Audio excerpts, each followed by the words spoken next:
चल रही है। इसके तहत हमने जो है घातीय कर्मों की चर्चा की, ज्ञानावरण, दर्शनावरण, अंतराय और मोहनीय कर्म। फिर हमने अघातीय कर्मों की भी चर्चा की, जिसमें वेदनीय, आयु, नाम और गोत्र।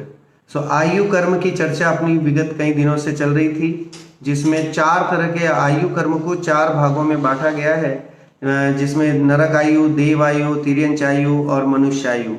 हमने देखा पिछले स्वाध्याय के माध्यम से कि कैसे जीव जो हैं नरक में जाते हैं, कैसे स्वर्ग में जाते हैं, स्वर्ग आयु कैसे मिलती है, मनुष्य कैसे बन सकते हैं।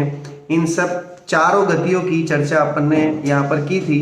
बहु आरंभ परिग्रह से नरकस्य आयुषः, कि बहुत आरंभ और परिग्रह की भावना नरक गति का कारण है, और माया तेर्यग योन्यस्य, मायाचारी करना तिर्यंच गति का कारण है।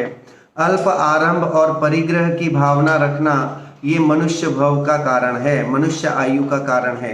और साथ में मृदुता भी लिखा था, है ना। 2 सूत्र आए थे मनुष्य जन्म के, मनुष्य आयु के लिए। तत्वार सूत्र के ये 6ठे अध्याय में 2 सूत्र मनुष्य बनने की प्रक्रिया के बारे में बताए हैं कि मनुष्य आयु का आश्रव कैसे होता है। तो 70वां नंबर और 18वां नंबर का सूत्र है 6ठे अध्याय का, अल्प आरंभ परिग्रहत्व मनुष्यस्य आयुष और स्वभाव मार्दवम च, कि स्वभाव में मृदुता होना, मार्दव होना जो है वो भी मनुष्य आयु के आश्रव का कारण है। ये चर्चा अपन ने की थी। उसके बाद चारों आयु के बारे में भी फिर हमने बाद में चर्चा की थी। फिर देव जो है, सब लोग देव गति या स्वर्ग में जाना चाहते हैं, तो देव कैसे बनते हैं, है ना, देव योनि कैसे मिलती है, उसकी चर्चा भी अपन ने कल की थी।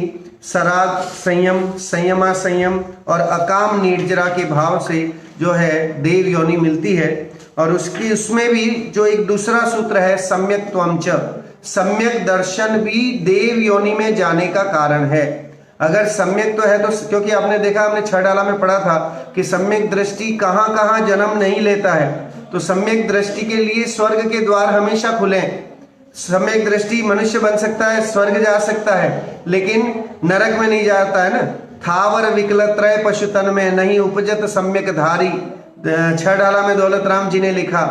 तो कह रहे कि स्थावर जीव में नहीं जाता है, नारकी नहीं बनता है, वान भवन षंड नारी, नारी योनि में नहीं जाता है, नपुंसक नहीं बनता है। इस तरह की पर्यायों में सम्यक्त्वी नहीं जाता है। लेकिन जो सम्यक्त्वी होता है वो स्वर्ग जाता है, उसको देव योनि का आश्रव होता है और वो उससे होता है। देखिए इसमें 21वें नंबर का सूत्र है सम्यक त्वम च, छोटा सा सूत्र है, और ये भी च लगाया है, मतलब आगे वाला जो सूत्र है संस्कृत में च का मतलब होता है एंड, और, है ना। रामः श्यामः च, इसका मतलब है राम और श्याम, तो उसको एक वर्ड में बोल देते हैं राम श्यामश्च, तो इसका मतलब है राम और श्याम दोनों। ऐसे ही कह रहे हैं कि जो पहले सराग संयम, संयमा संयम, अकाम निर्जरा, ये जो कारण बताए देव योनि के, उसके साथ सम्यक्त्व भी कारण है, कि सम्यक्त्व भी जो होता है, सम्यक्त्व भी इसका कारण है। किसका? तो पहले बता चुके हैं, इसलिए यहां पर नहीं लिखा, देव योनि का या देव योनि या देव आयु के आश्रव का। देखिए पढ़ते हैं थोड़ा सा। तत्वार्थ श्रद्धानुरूप आत्मा का भाव सम्यक्त्व है। च पद समुच्चयार्थक है, अतः पिछले सूत्र में बताए गए कारणों का भी यहाँ ग्रहण कर लेना चाहिए। इस सूत्र को पृथक से कहने का प्रयोजन नियम बताना है, अर्थात सम्यक दृष्टि वैमानिकों में ही उत्पन्न होता है, भवनत्रिक में नहीं। सम्यक दृष्टि जीव जो होते हैं वो वैमानिक देव बनते हैं, भवनवासी, व्यंतर, ज्योतिषिक, इनमें जो है वो देव नहीं बनते हैं। ये बताने के लिए भी इस सूत्र का यहाँ प्रयोग किया। आज जो हमें विशेष चर्चा करनी है वो है नाम कर्म, है ना। अघातीय कर्मों में एक नाम कर्म भी है, और नाम कर्म जो है उसके अंतर्गत जो है 93 भेद होते हैं नाम कर्म के।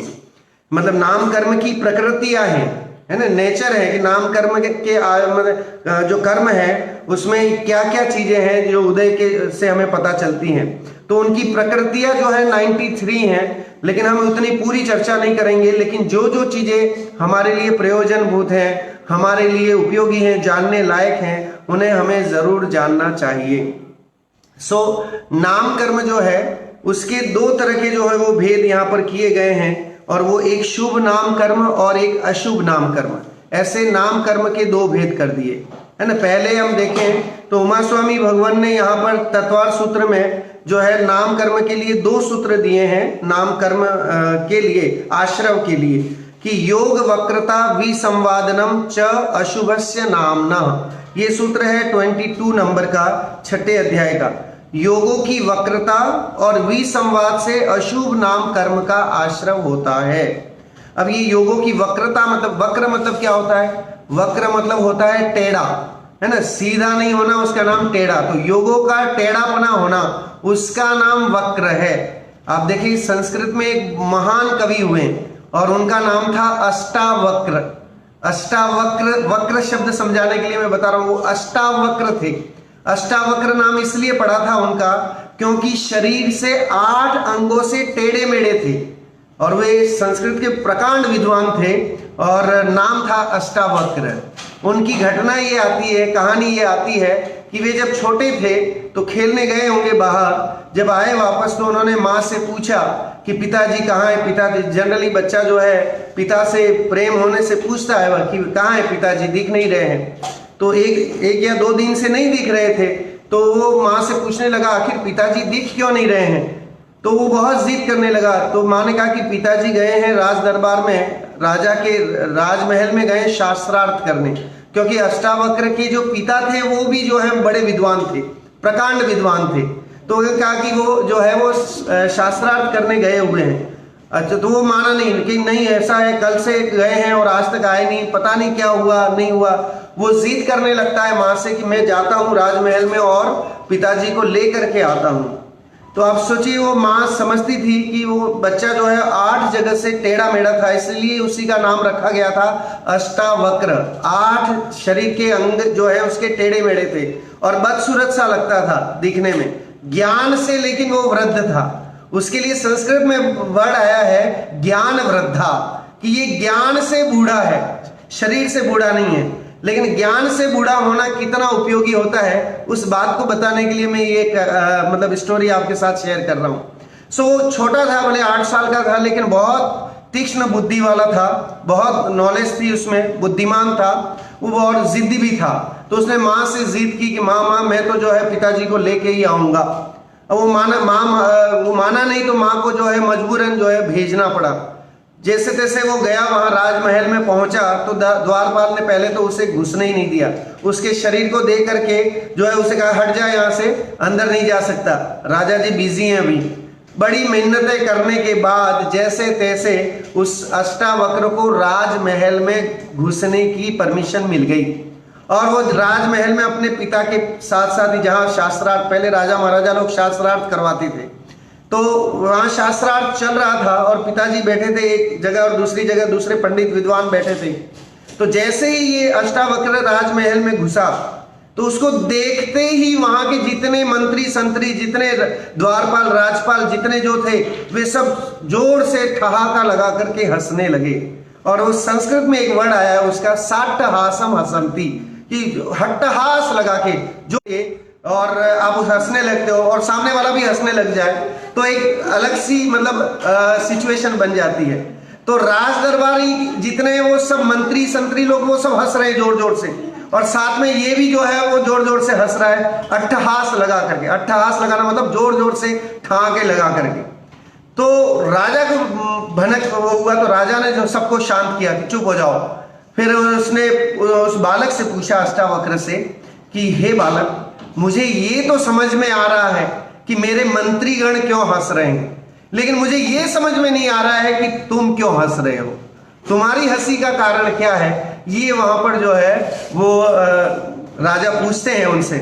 तो वो कहता है कि महाराज, राजा भोज की सभा की बात चल रही है।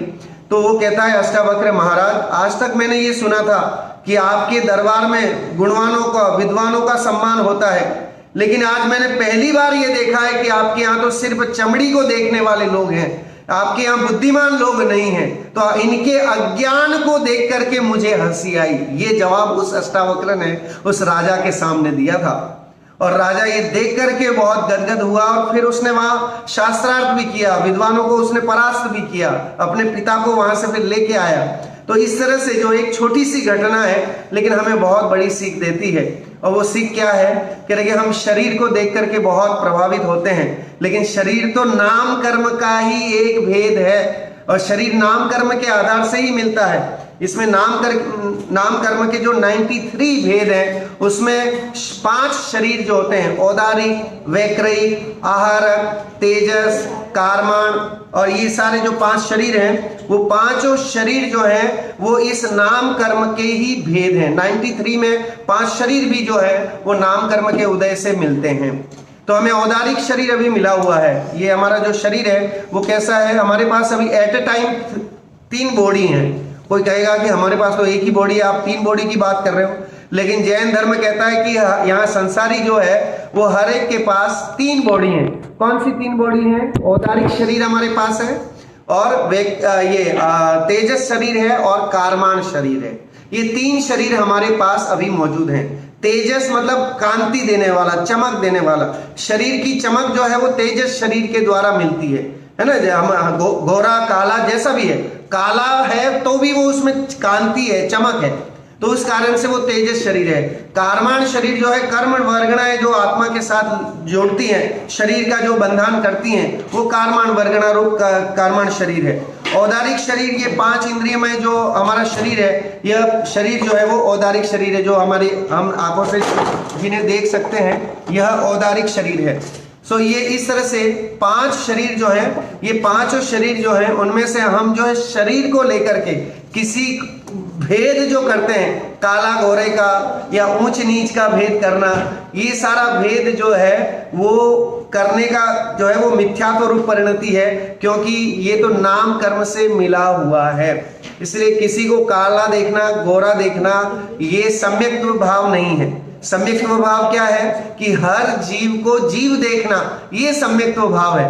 क्योंकि आत्मा तो ना काला है ना गोरा है, उसका तो कोई रंग ही नहीं है, वो तो अमूर्तिक है। जैसी आत्मा मेरी है वैसी आप सबकी है। तो आत्मा की अपेक्षा से देखा जाए, जीव के स्वभाव की अपेक्षा से देखा जाए, तो ना आपके जीव में कोई फर्क है ना मेरे में फर्क है। हम सब जो है एक जैसे हैं। तो अगर इस तरह की भावना रखने वाला सम्यक्त्वी होता है, और जो ये भावना रखता है कि ये काला है, ये गोरा है, ये रईस है, ये गरीब है, ऊंच नीच के भेद करता है, भेदभाव करता है, सो भेदभाव किसमें? शरीर की अपेक्षा से करता है, तो वहां पर जो है वो मिथ्यात्व ही है। भेदभाव कहाँ करना चाहिए? तो कह रहे भेदभाव करना चाहिए शरीर और आत्मा में अलग जानने में। हमें ताकत लगानी है शरीर और आत्मा को जुदा जुदा जानने में, लेकिन वहां हम ताकत लगाते नहीं।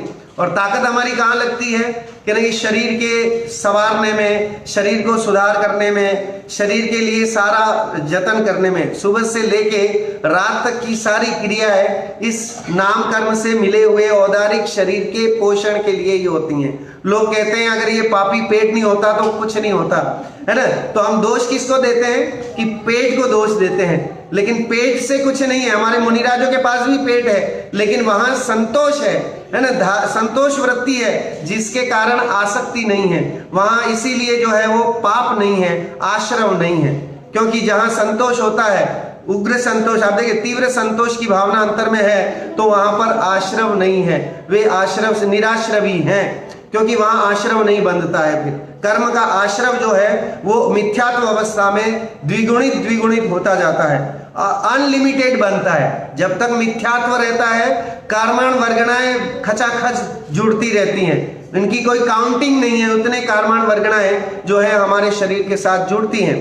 अगर हम इस तरह के परिणाम करते हैं, इसमें 2 तरह की भावना बताएं कि आखिर शुभ नाम कर्म किसे कहते हैं और अशुभ नाम कर्म किसे कहते हैं। तो जैसे मोटा शरीर मिल जाना, कुरूप शरीर मिलना, ये अशुभ नाम कर्म के उदय से होता है। दुस्वर मिलना, अच्छा गला मिलना, ये भी नाम कर्म की एक उदय है, आश्रव है। कि कोई सुस्वर गाता है, बहुत अच्छा उसका गला है और आवाज बहुत मधुर है, तो मधुर आवाज का घमंड नहीं करना चाहिए कि भाई मेरी आवाज बहुत बढ़िया है, मैं दुनिया में सबसे ज्यादा मधुर गाने वाला हूं।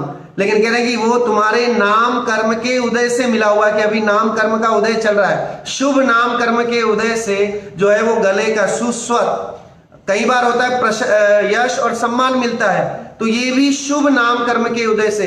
यशस कीर्ति एक प्रकृति है, 93 नाम कर्म की प्रकृतियों में एक प्रकृति यशस कीर्ति। अपयश कीर्ति, अपमान होना, अपमान होना मतलब अशुभ नाम कर्म का उदय। आप कुछ कर भी नहीं रहे तो भी आपका अपमान हो जाता है ना। किसी ने कुछ बोल दिया आपके बारे में, आप तो अच्छा काम कर रहे हो लेकिन दुनिया में जो है वो लोग अगर अपयश कीर्ति का उदय है तो आपकी बुराइयां ही करते रहेंगे, कहेंगे ये तो बहुत खराब आदमी है, ऐसा है वैसा है, लालची है, लोभी है, और इस तरह की। भले आप में वो गुण नहीं, मतलब दुर्गुण नहीं हो, लेकिन जगत के लोग जो हैं आपके उन गुणों को तो बताएंगे नहीं, और जो गुण है दुर्गुण नहीं है उन दुर्गुणों को वो प्रकट करेंगे।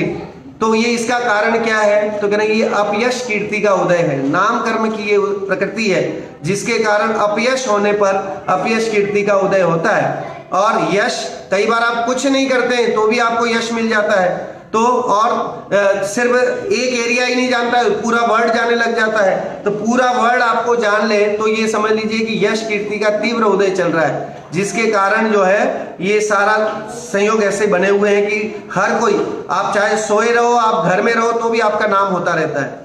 और कई बार आप बहुत सारा काम करो, दिन रात लगे रहो, लेकिन फिर भी जो है आपको सम्मान नहीं मिलता है। तो ये सारी चीजें जो है वो नाम कर्म के उदय के अधीन ही हैं। इसलिए ऐसा समझेंगे तो कभी भी खेद खिन्नता नहीं आनी चाहिए अंतर में कि मुनिराज, देखिए आप कि मुनिराजों को इन सब प्रवृत्तियों के बारे में जानकारी होती है, वे ज्ञानी कहलाते हैं, ज्ञानी संत होते हैं। तो इस कारण से वे जो है आकुलित व्याकुलित नहीं होते हैं, वे हर चीज में समता भाव धारण करते हैं, क्योंकि उन्हें पता है कि ये तो उदय है और उदय का एक टाइम पीरियड है और फिर वह क्षीण को प्राप्त हो जाए, क्षय को प्राप्त हो जाएगा। तो इस तरह से ये कर्म, देखिए कर्म का के साथ आयु कर्म, मतलब आयु भी जुड़ा हुआ है, स्थिति भी जुड़ी हुई है, प्रकृति भी जुड़ी हुई है, ये सारे पार्ट उससे जुड़े हुए। तो जब भी कर्म का बंधन होता है तो उसका टाइम पीरियड भी आता ही है, उदय में आएगा फिर उसका अंत भी होगा। इसलिए जगत में तो हम ये बोलते हैं आगे सुख है पीछे दुख है, दुख और सुख ये चलता रहता है। लेकिन यहाँ अपने जैन धर्म के अनुसार जो है वो क्या है कि कर्मों की ही ऐसी सिस्टम वो है कि जीव अपनी भ्रमता से, अपने भ्रम के कारण सुख और दुख का अनुभवन करता है। अच्छा शरीर मिल जाए तो सुखी होने का अनुभव करता है, बुरा शरीर मिले, आप समझ लीजिए कि 10 साल के थे तब आप एकदम दुबले पतले और अच्छे थे, सुंदर दिखते थे, लेकिन जैसे ही 25 साल के हुए मोटापा आ गया और बहुत मोटे हो गए, अब लोग देखने में भी आपकी हंसी उड़ाते हैं, मजाक उड़ाते हैं। तो ये सारा सिस्टम जो है वो शरीर नाम कर्म के उदय से होता है, ये हमें समझ में आना चाहिए। तो कभी भी जीव जो है वो दुखी नहीं होगा, कहेंगे नाम कर्म का उदय है, अब उस नाम कर्म के आश्रम को रोकने के क्या उपाय है, कैसे हम ऐसा कुछ करें कि अशुभ नाम कर्म नहीं हो और शुभ भी नहीं हो। ये दोनों ही चीजें जो हैं वो बड़ी दुखदाई हैं, शुभ और अशुभ ये दोनों ही भाव जैन धर्म में त्याज्य हैं, छोड़ने लायक हैं। ये बात मैं अभी आपको 16 कारण पूजन के माध्यम से आज हम उसकी चर्चा करेंगे। दयानंद राय जी ने ये पूजन लिखी है, 16 कारण पूजन, हम लोग सब पढ़ते भी हैं, कई लोग 16 कारण व्रत वगैरह करते हैं। 16 कारण पूजन में, क्योंकि ये जो 16 कारण पूजन या 16 कारण जो भावनाएं हैं उसका फल क्या है, तो कह रहे 16 कारण भावनाओं का फल है तीर्थंकर नाम कर्म की प्रकृति। वो तीर्थंकर नाम कर्म की प्रकृति है, वो भी नाम कर्म है। तीर्थंकर बनना भी नाम कर्म प्रकृति के उदय से संभव है। उस समय भी कर्म तो चल रहे हैं ना, उदय में तो आ रहे हैं, तीर्थंकर जन्म ले रहे हैं बालक, तब भी जो है उदय में तो आ रहे हैं, कर्म तो उदय में है। तो आप देखिए इसमें सबसे पहले अगर हम देखें उसमें 16 कारण पूजन में इसमें आया है, दर्श विशुद्धि धरे जो कोई ताको आवागमन न होई। इसकी जयमाला में जब हम पढ़ते हैं तो इसमें आता है दर्श विशुद्धि धरे जो कोई ताको आवागमन न होई, विनय महाधारे जो प्राणी शिव वनिता की सखी बखानी। पहला ही आज अपन लेंगे 16 कारण भावना है। एक एक भावना पे अगर अपन अच्छे से चर्चा करेंगे तो ज्यादा बढ़िया रहेगा, क्योंकि ये नाम कर्म में दो भेद हो गए, एक तो शुभ नाम कर्म और अशुभ नाम कर्म। उसमें भी शुभ नाम कर्म में जो है फिर आचार्य उमा स्वामी भगवान ने यहाँ 24वें नंबर का सूत्र लिखा। देखिए पहला तो हो गया, 22वें नंबर का सूत्र है। अगर आप सबके पास तत्वार सूत्र जी हो तो आप खोल के देखें। योग वक्रता विसंवादनम च अशुभस्य नामना, कि योगों की वक्रता और विसंवाद के अशुभ नाम कर्म का आश्रय होता है। इसका डिटेल बहुत है लेकिन मैं अभी वो नहीं पढ़ूंगा समय अभाव के कारण। फिर अब देखिए शुभ नाम कर्म का आश्रय कैसे होता है, तो लिखा तद विपरीतम शुभस्य, उसके विपरीत जो भाव हैं वे शुभ नाम कर्म के आश्रय के कारण हैं। विपरीत भाव मतलब क्या, तो देखिए पिछले सूत्र में जो बताए हैं, आगे वाले 22वें सूत्र में जो बताए हैं उससे अपोजिट मन वचन कायमय योगों की सरलता होनी चाहिए, विसंवाद रहितता होनी चाहिए, विसंवाद नहीं होना, मिथ्या दर्शनादि खोटे भावों से विपरीत सम्यक दर्शनादि भाव को ग्रहण करना। मिथ्या दर्शन, मिथ्या ज्ञान, मिथ्या चारित्र रूप खोटे भाव नहीं होना, तो शुभ नाम कर्म का बंद होगा। धर्मात्मा पुरुषों की संगति करना, धर्मायतनों की रक्षा करना, प्रमाद छोड़कर धर्म में सावधान होना, थोड़ा धर्म पढ़ना, स्वाध्याय करना है ना, पूजा करना, प्रक्षाल अभिषेक आदि करने की भाव जगाना, ये सब करने से जो है धर्म के प्रति रुचि जागृत होती है और बढ़ती है। और संसार से भयभीत होना कि संसार में कहीं भी सुख नहीं है, चारित्र को धारण करना और धर्म की प्रभावना करना इत्यादि शुभ भावों से शुभ नाम कर्म का आश्रय होता है। सो अगर हमें चाहिए कि सुंदर शरीर मिले, अगले भाव में भी हम सुंदर बने रहें, 5 फुट 7 फुट की और अच्छे सुंदर बने रहे, तो उसके लिए जो है वो ये सारे जतन करने पड़ेंगे। धर्म प्रभावना करें, शांत भाव रखें, सम्यक को प्राप्त करें, सम्यक दर्शन ज्ञान चारित्र, चारित्र को धारण करें। अभी गृहस्थ अवस्था में है तो अनुयोग है ना, अणुव्रतों को धारण करें। जब मुनि बनेंगे तब महाव्रत धारण कर लेंगे, लेकिन अभी तो प्रैक्टिस है ना, जिसे बोलते हैं संस्कार, तो अभी से डालने पड़ेंगे ना, कि अगर हमें मोक्ष जाना है तो कब संस्कार डालें। कोई व्यक्ति सोचता है कि धर्म कब करें, कब धर्म करने की एज क्या है। मैं आप सभी से पूछता हूं कि किस एज में धर्म करना चाहिए, कौन सी ऐसा टाइम है कि जिसमें धर्म किया जाना चाहिए। बाकी टाइम सब अलग अलग, जैसे है ना, वेद 4 वेद हैं, 4 तरह के वो क्षत्रिय वैश्य शूद्र वर्ण है, ऐसे ही आयु के भी जो है वो अलग अलग 4 भेद किए गए हैं आश्रम व्यवस्था के हिसाब से।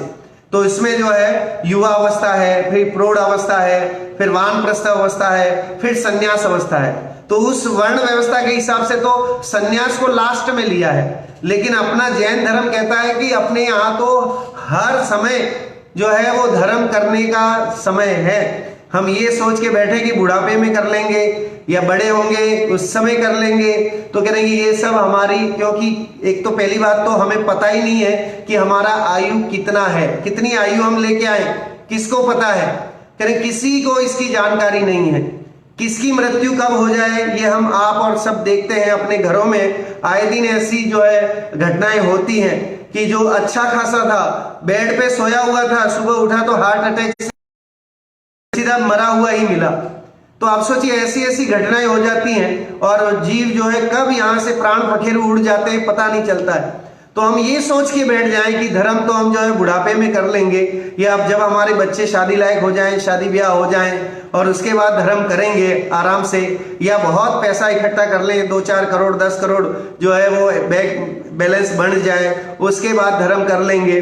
तो ये सब हमारा भ्रम है। करेगी जब है उसी समय कैश इन कर लेना चाहिए, जब इंद्रिय अनुकूल है, जब बुद्धि विवेक काम कर रहा है उसी समय हमें कैश इन कर लेना चाहिए। इसमें देखिए दौलत राम जी ने कितना बढ़िया लास्ट की पंक्तियों में लिखा उन्होंने कि दाव मत चुको अबे।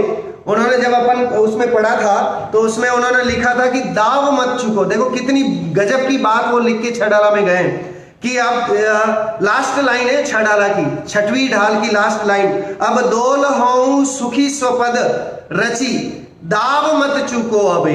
कहते कि ये दाव जो है आपको अपॉर्चुनिटी मिली है, इस अपॉर्चुनिटी को है ना, यू डोंट मिस दिस। अगर ये अपॉर्चुनिटी आपने मिस कर ली, छोड़ दी, हाथ से निकल गई, तो फिर वो पता नहीं भव भव पछताएगा, है ना, कि भव भव पछताना पड़ेगा। फिर कौन सी आयु मिलेगी, क्योंकि अच्छे परिणाम नहीं होंगे। खोटे भाव से मरने वाला अति संक्लेश भावते मरियो, घोर स्वब्र सागर में परियो। दौलत राम जी की छड़ाला बोलती है, कह रही अति संक्लेश भावते मरियो, कि संक्लेश रूप परिणाम से अगर मरण होता है तो नियम से घोर स्वब्र सागर में परियो। स्वब्र सागर मतलब यहाँ सीधा नरक नहीं बोला है, लेकिन सीधा यही लिखा है कि नरक और कहाँ जाता है कि स्वब्र सागर मतलब सीधे ही एकेंद्रिय में, परमानेंट जहां रहना है, एकेंद्रीय नित्य निगोद में, निगोद अवस्था में जाएगा फिर सीधे ही, अगर अभी धर्म नहीं किया तो। 5 इंद्रियों की उपलब्धता, मन की शांत है, अभी बुद्धि इतनी चल रही है, सब कुछ अनुकूलताएं हैं, और अगर इस अपॉर्चुनिटी को छोड़ दिया तो जब समझ लीजिए कि कान भी काम नहीं करेंगे, सुनाई नहीं देगा, तो कौन सी जिनवाणी सुनोगे उस समय, जब कान ही काम नहीं करेंगे, जब आंखों से दिखाई नहीं देगा तो पढ़ोगे कैसे जिनवाणी, और मुंह से कुछ बोला नहीं जाएगा तो बोल भी नहीं पाओगे, भाव भी नहीं लगा पाओगे।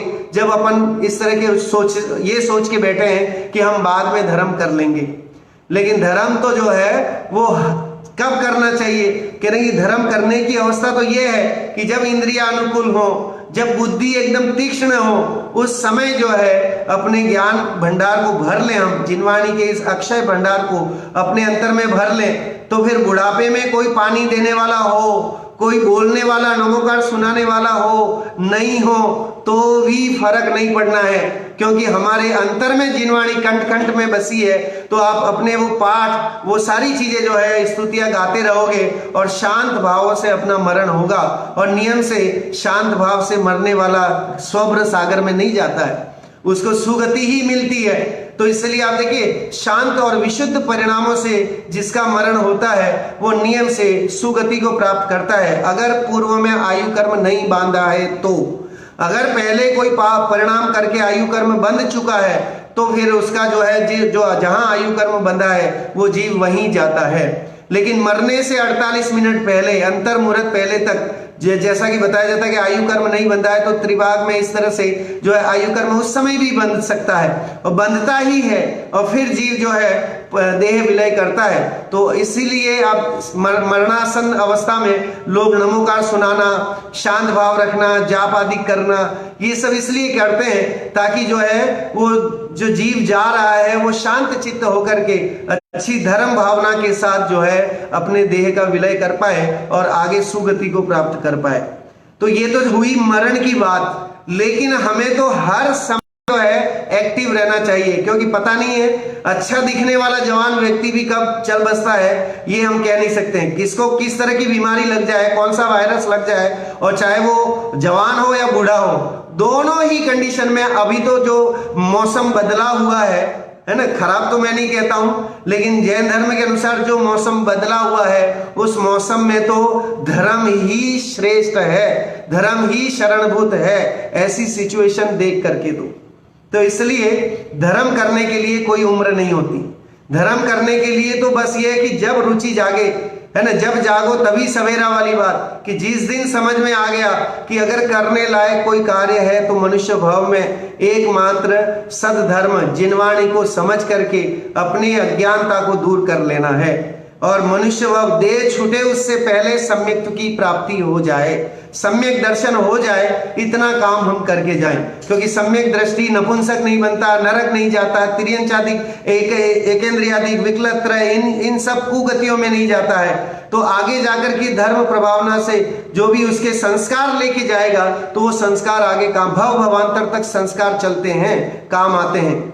आप और हम अगर अभी समझ लीजिए जो रुपया पैसे के भोगी हैं, जिन्हें पैसा पैसा और हाय पैसा ही लगता है, हर चीज में पैसा लगता है, तो आप ये मान के चलिए कि उनके कितने अभी के संस्कार नहीं है, ये ऐसे सैकड़ों साल पहले की जो ऐसे संस्कार हैं जो आ रहे हैं, उन्हें हम संस्कार नहीं कह के कुसंस्कार कहें। संस्कार तो वो है कि जिसे जिनवाणी सुहाती है, जिसे देव दर्शन करना अच्छा लगता है, जिसे तत्व चर्चा सुनना या तत्व चर्चा करना अच्छा लगता है, वो संस्कार कहलाते हैं। और वो भी हम देखते हैं कि समय आने पर ही होता है। कई बार ऐसा होता है कि जीव मतलब कुल अपेक्षा से हम तो सोचते हैं कि हम जैन कुल में जन्म लिया तो इसलिए हम जैनी हो गए, लेकिन कई जीवों के संस्कार ऐसे हैं जिन्होंने जैन कुल में जन्म नहीं लिया, लेकिन फिर भी उन्हें जैन धर्म पढ़ने में आनंद आता है और कहते हैं कि साहब आप ये जो चीजें आप बता रहे हैं ऐसी उत्कृष्ट बातें हमने आज तक सुनी नहीं। एक भाई हैं जिनकी मैंने चर्चा आपको पहले भी की थी और जो पूरा ये काम कर रहे हैं, YouTube में भी मेरे सारे ये वीडियो जो है वो अपलोड कर रहे हैं। जैन नहीं होते हुए भी उन्होंने एक प्रवचन पहले दिन का सुना था, उसके बाद से कंटिन्यूस मेरे कम से कम 100 से ऊपर प्रवचन हो चुके हैं, ये वो हो चुके हैं व्याख्यान, वो सारे उन्होंने YouTube में डाले और उन्होंने एक पूरा YouTube चैनल बनाया इसका कि लोग और ज्यादा सुने ऐसी भावना से। तो आप सोचिए कि हम सोचते हैं कि संस्कार जैनियों को ही आएंगे, लेकिन ये संस्कार किस भाव में कैसे जागृत हो जाएंगे ये हम कह नहीं सकते। इसलिए संस्कारित होना, अपने बच्चों को संस्कार डालना, परिवार पूरा संस्कारमय हो, जैन धर्ममय हो, पूजा पाठ स्वाध्याय नित्य नियम के ये कार्य घर में हो, तो नियम से परिवार तो अभी वर्तमान में तो सुखी शांति रहेगी घर में, लेकिन उनके अगले भवों में भी जो जीव जहां जाएंगे वहां ये संस्कार लेके जाएंगे, तो आगे जाके कभी भी जो है वो भ्रमित नहीं होंगे, क्योंकि संस्कार कायम होंगे तो नियम से आगे कभी न कभी जो है सद रास्ता मिलेगा, सही राह पे जाएंगे और मुक्ति को प्राप्त करेंगे। इसलिए देखिए संस्कारों को महत्व ज्यादा दिया जाता है। चलिए अपने यहाँ देखिए जैन धर्म में उत्कृष्ट जो जीव है वो तीर्थंकर का जीव कहा जाता है, पुण्यशाली है ना। अगर हम देखें कि सबसे ज्यादा हाईएस्ट अगर किसी के पास पुण्य है तो किसके पास है, अगर हम जीवों की अपेक्षा से पूछें सबसे ज्यादा पुण्यशाली कौन है, जिसके पास अरबपति है, टाटा बिरला बिल गेट्स, ये सब पुण्यशाली हैं। तो कह रहे कि अपने यहाँ देखेंगे तो तीर्थंकर सबसे ज्यादा पुण्यशाली होते हैं। क्यों होते हैं? क्योंकि उनके पुण्य का उदय का कारण यह है कि वे 16 भावनाएं भाते हैं, और 16 भावनाएं जो है वो उत्तरोत्तर क्रमिक विकास है इनका भी, 16 भावनाओं का भी एक एक करके अपन पढ़ेंगे। सबसे पहली आज जिसका चर्चा अपन कर रहे हैं दर्श विशुद्धि है ना। सो दर्श विशुद्धि, दर्शन विशुद्धि उसको बोलते हैं। अब यहाँ पर दर्शन मतलब भगवान जी के दर्शन करने वाला दर्शन नहीं लेना है ना। वहां हमने दर्शनावरण में तो दर्शन मतलब देखना लिया था, लेकिन यहां दर्श विशुद्धि में दर्श शब्द जो है, दर्शन शब्द श्रद्धा का विषय है। श्रद्धा होनी चाहिए। किस पे श्रद्धा हो? तो कह रहे हैं देव शास्त्र गुरु पर श्रद्धा, इसका नाम है वो दर्श विशुद्धि है। सम्यक्त्व के प्रति श्रद्धा, सम्यक्त्व के जो 25 दोष लगते हैं उन दोषों से रहित होकर के जो निर्मल पर्याय प्रकट होती है उस अवस्था का नाम जो है दर्श विशुद्धि कहा है। इसीलिए लिखा ना दर्श विशुद्धि धरे जो कोई, ताको आवागमन न होई। देखिए ध्यानत राय जी ने सीधा लिख दिया कि जो दर्श विशुद्धि भावना को भाता है उसका आना जाना रुक जाता है। ताको आवागमन न होए। आवागमन कहाँ हो रहा है? अभी तक हमारा अनादिकाल से हम कहाँ पर इनकमिंग हो रहा है ना, आना जाना हो रहा है। तो अनादिकाल से 4 गतियों में आना जाना हो रहा है। कभी मनुष्य बन गया, कभी देव बन गया, कभी तिर्यंच बन गया। इन 4 गतियों में भटकता रहता है अज्ञानता के कारण से जीव। जैसे ही सम्यक को होता है तो फिर जो है वो गतियां रुक जाती हैं है ना। तो इसलिए देखिए दर्श विशुद्धि भावना भाता है तो 4 गति का अभाव करता है, आगे जाकर के और भावनाएं प्रकट होंगी। और तीर्थंकर नाम प्रकृति का बंद करता है, मनुष्य होकर के जिन दीक्षा धारण करके और सीधा केवल ज्ञान प्राप्त करता है। तो ऐसी अवस्था प्राप्त करना ये पुण्यशाली, पुण्य प्रकृति है ना। नाम कर्म की अगर उत्कृष्ट प्रकृति देखी जाए तो सबसे उत्कृष्ट प्रकृति तीर्थंकर नाम कर्म की प्रकृति है ना। सुंदर शरीर मिलना इसमें क्या दम है, अच्छा स्वर मिलना उसमें क्या दम है, लेकिन अगर तीर्थंकर बन जाए, तीर्थंकर का प्रकृति का बंद हो जाए तो फिर कहना ही क्या है, क्योंकि सभी तीर्थंकर नियम से जो है वो भगवान बनते ही हैं और चरम शरीरी भी होते हैं। चरम शरीरी का मतलब जानते हैं आप सब, मैं पहले भी चर्चा कर चुका हूं। चरम शरीरी का मतलब होता है उसी भव से, जिस भव में तीर्थंकर बने, वो तीर्थंकर का जन्म लिया, उसी भव से वे मोक्ष जाएंगे, मतलब उसी मनुष्य भव से मोक्ष जाएंगे। तो ऐसे चरम शरीरी होते हैं। और क्या क्या विशेषताएं हैं? तो कह रहे तीर्थंकरों के जन्म से पहले माता को 16 स्वप्न आते हैं अब देखिए 16 का कैसा सिस्टम है। माता को 16 स्वप्न आते हैं, है ना। तीर्थंकर बालक 16 भावनाएं भा करके तीर्थंकर बनते हैं। और तीर्थंकर माता को 16 स्वप्न आने से पहले, अब देखिए गर्भ में आने से 6 महीने पहले देवलोग करोड़ों रत्नों की वर्षा करते हैं। कैसा माहौल होता होगा जब बालक तीर्थंकर जन्म लेता होगा। तो 6 महीने पहले, फिर 9 महीने तक माँ के गर्भ में रहने से प्रतिदिन आकर के रत्नों की वर्षा होती है। कहीं भी कोई भी है दुर्भिक्ष नहीं होता है, हर जगह आनंद ही आनंद रहता है। इस तरह का माहौल जो है बना रहता है। और आप देखिए कल मैं पढ़ रहा था उसमें, तो सोदर में इंद्र और सची इंद्राणी बड़े सौभाग्यशाली हैं। अगर सौभाग्य किसी का कहा जाए, है ना, गुड लक अगर किसी का कहा जाए इस पूरे 3 लोक में, तो सबसे सौभाग्यशाली अगर कोई जीव है तो सची इंद्राणी और सोधर में इंद्र, ये 2 जीव जो हैं वो महान सौभाग्यशाली जीव हैं। क्यों? क्योंकि सोधर में इंद्र को तो तीर्थंकर बालक का पहला अभिषेक पांडुक शिला पर ले जाके करने का अवसर मिलता है। तो भगवान को, मतलब अवसर तो अभी तो बालक तीर्थंकर ही बोलेंगे, लेकिन तीर्थंकर के उस अवस्था में उनका अभिषेक करने का, पांडुक शिला पर ले जाके अभिषेक करने का अवसर जो है वो सोधर में इंद्र को मिलता है। ऐसा ही हुआ, एक दिन सची इंद्राणी ने सोधर में इंद्र से कहा कि महाराज आप बड़े भाग्यशाली हैं, आपके आगे तो इतने सारे इंद्र और प्रतींद्र और जितने भी हैं वे सब नतमस्तक होते हैं, आप ही पहली बार जो है तीर्थंकर प्रभु को अभिषेक कराते हैं। तो ये बात सुन करके जो है वो सची इंद्राणी से वो सोधर में इंद्र कहते हैं, सुनो रानी, जो है मैं इतना भाग्यशाली नहीं हूं जितनी भाग्यशाली तुम हो। क्यों हो? तो कह रहे कि तुम सबसे पहले माता से जो है, माता जो भी तीर्थंकर बालक की माता के प्रसूति गृह से जाकर के बालक को अपने हाथों में पहला ही दर्शन तो तुम करती हो, तो इस कारण से तुम ज्यादा सौभाग्यशाली हो। और दूसरा, सची इंद्राणी की आयु जो है कम होती है बनिस्पत सोधर में इंद्र की, उसकी कुछ सागरोपम होती है आयु।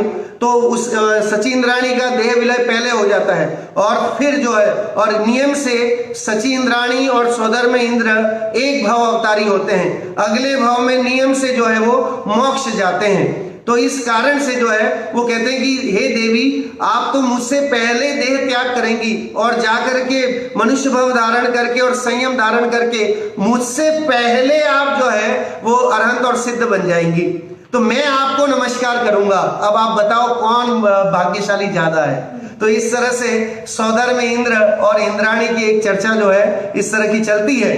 लेकिन देखा जाए तो दोनों ही भाग्यशाली हैं कि तीर्थंकर बालक को, एक को उठाने का, सबसे पहले दर्शन करने का अवसर मिलता है, और दूसरे सोधर में इंद्र को जो है पहली बार जो है तीर्थंकर बालक को अभिषेक कराने का अवसर मिलता है। अब सोधर में इंद्र तो संतुष्ट ही नहीं हो पाता है बेचारा, तो उसको तो 1008 आंखें बनानी पड़ती हैं, तब जाकर के तीर्थंकर के उस शरीर की सुंदरता को देख पाता है। और वो शरीर किससे, किस कर्म के उदय से मिला है? कह रहे नाम कर्म के उदय से। नाम कर्म, तीर्थंकर नाम कर्म की प्रकृति के उदय के कारण से इतना सुंदर शरीर, जिसमें बोलते हैं सम चतुस्र संस्थान की, हर जगह से आंगो पांग जो है वो एकदम ही व्यवस्थित होते हैं, कोई भी छोटा बड़ा नहीं। इस तरह का बहुत सुंदर शरीर जो है तीर्थंकर बालक का होता है।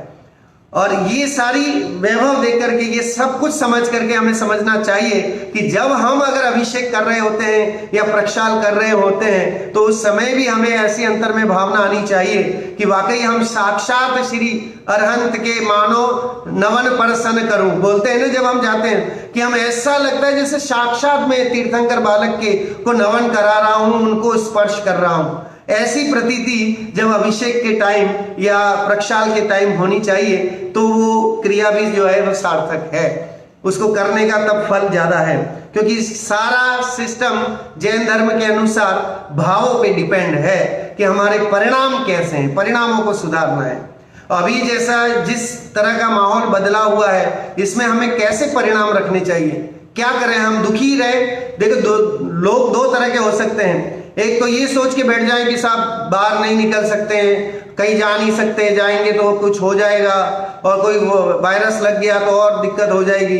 ये सोच सोच के, डर डर के जो है कुछ नहीं करता है। और एक ऐसा जीव है ये सोचता है कि ये तो चलो बहुत अच्छा अवसर आया है कि कम से कम घर में रहने का, परिवार वालों के साथ रह के धर्म ध्यान करने का, धर्म चर्चा करने का, और बहुत सारी ऐसी चीजें हैं, बच्चों को सिखाने का ऐसा अवसर हमें आया है। ऐसी अंतर में प्रतीति करें तो उसके लिए तो ये काल भी जो है वो बढ़िया काल है।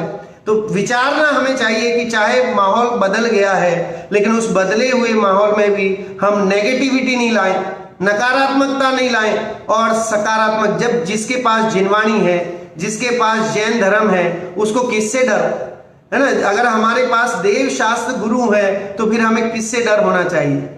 अगर आप देखिए, जब हम बोलते भी यही हैं कि चार ही शरण है, जब हम ये बोल रहे हैं कि भाई चार ही शरण है, कौन है? अरहंत शरणम है ना, अरिहंता शरणम, सिद्धा शरणम, साहू शरणम, केवली प्रणतो धम्मो शरणम।